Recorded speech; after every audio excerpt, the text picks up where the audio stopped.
पितृपक्ष केवल श्राद्ध कर्म या पितृकर्म ही नहीं है, बल्कि पितरों को तृप्त करने का सर्वोत्तम समय होता है। जातकों की कुंडली से पितृदोष के निवारण का सर्वोत्तम समय होता है पितृपक्ष। आचार्य विनय उपाध्याय जी द्वारा पितृपक्ष के महात्म्य पर क्या कुछ कहा गया, प्रस्तुत है उसके कुछ अंश।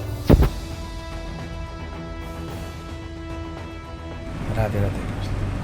मैं आचार्य विनय उपाध्याय आप लोग के सामने पितृपक्ष को लेके, पितृपक्ष की कुछ बातों को लेके प्रस्तुत हुआ हूँ। लोग सोचते हैं कि पितृपक्ष एक पितृकर्म है, श्राद्ध कर्म जैसा उसमें जोड़ लेते हैं। कुछ मैं देख रहा हूँ कुछ लोग परेशान हैं ये सोच के कि भाई हम ये जो कर्म कर रहे हैं ये इसका कोई, कुछ लोग सोचते हैं इसका फल मिलेगा नहीं मिलेगा। कुछ लोग सोचते हैं कि भाई आखिर इसको करने का उद्देश्य क्या है। तो इसको करने का उद्देश्य कोई छोटा नहीं, बहुत बड़ा उद्देश्य। ये आपके पितरों को तृप्ति नहीं केवल देता, ये आपके कुंडली से पितृदोष को भी समाप्त करता है। पितृदोष की समाप्ति इसी कर्म द्वारा होती है, क्योंकि जो 15 दिन का तर्पण होता है उसमें जौ, चावल और तिल एक एक चुटकी एक लोटे जल में हम भर के उल्टे हाथ से जल के लोटे को उठाकर सीधे हाथ से तर्पण करते हैं। एक एक कण 125 किलो सोने के दान के बराबर कहा गया है। अगर पितृपक्ष में कोई भी तर्पण करता है तो जौ, तिल और चावल का, तो तिल के दान को तर्पण में 1.25 किलो स्वर्ण के बराबर तुलना की गई है। पितृपक्ष ये नहीं कि आप अपने पितरों पे कोई एहसान कर रहे हैं या उन पे कोई उपकार कर रहे हैं, ऐसा नहीं है। पितृ तो जो मरा वो चला गया। किसी ने जन्म ले लिया मनुष्य योनि में, किसी ने जानवरों की योनि में जन्म लिया, कोई ब्रह्मलोक में है, कोई किसी लोक में है। अलग अलग लोकों में आपके पितर हैं।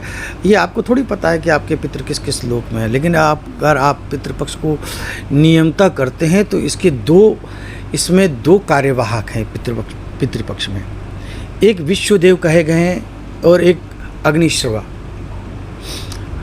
ये 2 दिव्य पितर हैं जो आपके दिए हुआ अन्न जल जो भी है उसे लेकर आपके पूर्वजों की आत्माएं, चाहे मानव योनि में हो, दानव योनि में हो, किसी भी जानवर की योनि में है या ब्रह्मलोक में, वसु लोक में, किसी भी लोक में आपके पूर्वज अगर किसी भी रूप में हैं तो उनको आपके द्वारा दान किया हुआ जो भी चीज़ है वो उनको उस रूप में प्राप्त होगी जिस रूप में वो भोजन या ऊर्जा प्राप्त करते हैं। जिस रूप में ऊर्जा प्राप्त करते हैं वो ये दोनों दिव्य पितर उस रूप में उनको वो ऊर्जा प्राप्त कराएंगे।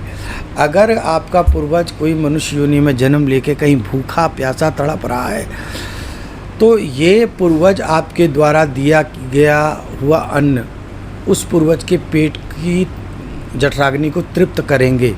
उसकी जठराग्नि तृप्त होगी, वो भूख से उसकी पिपासा शांत होगी, भूख से वो शांत होगा और तृप्त होने के बाद वो उसका आशीर्वाद आपको ईश्वर देगा। पितृ नहीं, ईश्वर भगवान सूर्य।